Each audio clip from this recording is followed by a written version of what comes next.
All right, guys, I'm going to show you how to make some little cylinder spiral rings, jump rings also. I thought it'd be another example of something else that you could do for your ring if you weren't too hype on having these like jump rings that are there. So these are super simple to make. They're kind of mindless. I would, depending on how big you want them to be, and that's going to be a choice that you make because you could make some really long coils if you really wanted to.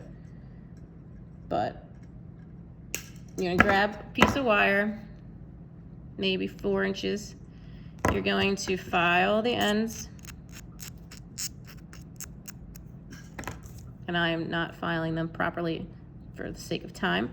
You're gonna just start coiling them on your round nose pliers. So hold in your left hand and you turn with your right.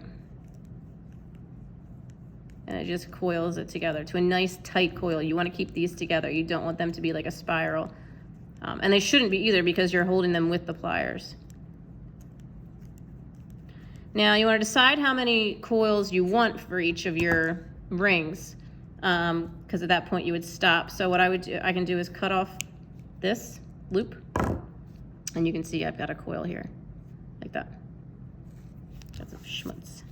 So I've got a coil right here. So all that you do is you take the end, and this is where you just want to be a little careful.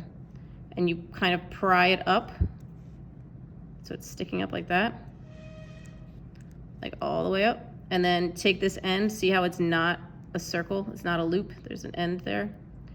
Take it and you just turn it to make it a loop. Then you do the same thing on the other side.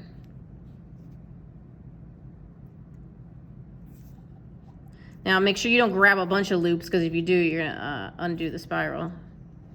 But you're gonna pull this up so it's sticking up like that. And then you're going to turn it so it's a perfect loop. So now you've got these little chains, and then you're gonna add them, you can add them together. So in order to do that, all you need to do is, just like the jump rings, you wanna make sure that you're not like pulling it out, you just wanna turn it. And then you're going to thread the new one on. Gotta make sure that this is pulled out enough that you can thread the other one on. So like that. Put this on here. Close it up.